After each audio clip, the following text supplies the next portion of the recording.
Monroe Doctrine. December 2, 1823.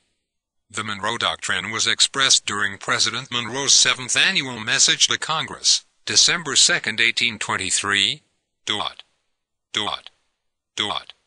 At the proposal of the Russian imperial government, made through the minister of the emperor residing here, a full power and instructions have been transmitted to the minister of the United States at St. Petersburg to arrange by amicable negotiation the respective rights and interests of the two nations on the northwest coast of this continent. A similar proposal has been made by His Imperial Majesty to the government of Great Britain, which has likewise been acceded to. The government of the United States has been desirous by this friendly proceeding of manifesting the great value which they have invariably attached to the friendship of the Emperor and their solicitude to cultivate the best understanding with his government. In the discussions to which this interest has given rise, and in the arrangements by which they may terminate, the occasion has been judged proper for asserting, as a principle in which the rights and interests of the United States are involved, that the American continents, by the free and independent condition which they have assumed and maintain, are henceforth not to be considered as subjects for future colonization by any European powers. It was stated at the commencement of the last session that a great effort was then making in Spain and Portugal to improve the condition of the people of those countries, and that it appeared to be conducted with extraordinary moderation. It need scarcely be remarked that the results have been so far very different from what was then anticipated. Of events in that quarter of the globe, with which we have so much intercourse, and from which we derive our origin, we have always been anxious and interested spectators. The citizens of the United States cherished sentiments the most friendly in favor of the liberty and happiness of their fellow men on that side of the Atlantic. In the wars of the European powers in matters relating to themselves we have never taken any part, nor does it comport with our policy to do so. It is only when our rights are invaded or seriously menaced that we resent injuries or make preparation for our defense. With the movements in this hemisphere we are of necessity more immediately connected, and by causes which must be obvious to all enlightened and impartial observers. The political system of the Allied powers is essentially different in this respect from that of America.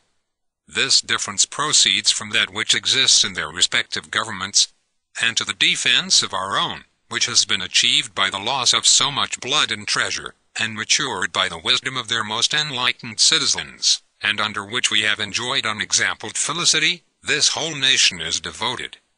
We owe it, therefore, to candor and to the amicable relations existing between the United States and those powers to declare that we should consider any attempt on their part to extend their system to any portion of this hemisphere as dangerous to our peace and safety. With the existing colonies or dependencies of any European power we have not interfered and shall not interfere. But with the governments who have declared their independence and maintain it, and whose independence we have, on great consideration and on just principles, acknowledged, we could not view any interposition for the purpose of oppressing them, or controlling in any other manner their destiny, by any European power in any other light than as the manifestation of an unfriendly disposition toward the United States. In the war between those new governments and Spain we declared our neutrality at the time of their recognition, and to this we have adhered, and shall continue to adhere, provided no change shall occur which, in the judgment of the competent authorities of this government, shall make a corresponding change on the part of the United States indispensable to their security. The late events in Spain and Portugal show that Europe is still unsettled. Of this important fact no stronger proof can be adduced than that the Allied powers should have thought it proper, on any principle satisfactory to themselves, to have interposed by force in the internal concerns of Spain. To what extent such interposition may be carried, on the same principle, is a question in which all independent powers whose governments differ from theirs are interested, even those most remote, and surely none of them more so than the United States.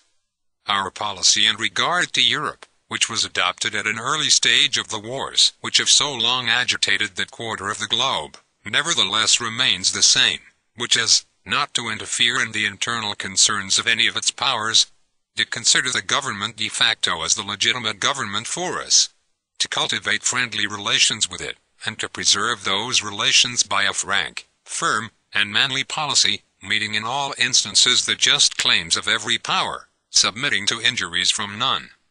But in regard to those continents circumstances are eminently and conspicuously different. It is impossible that the Allied powers should extend their political system to any portion of either continent without endangering our peace and happiness, nor can anyone believe that our southern brethren, if left to themselves, would adopt it of their own accord. It is equally impossible, therefore, that we should behold such interposition in any form with indifference. If we look to the comparative strength and resources of Spain and those new governments, and their distance from each other, it must be obvious that she can never subdue them. It is still the true policy of the United States to leave the parties to themselves, in hope that other powers will pursue the same course. Do it.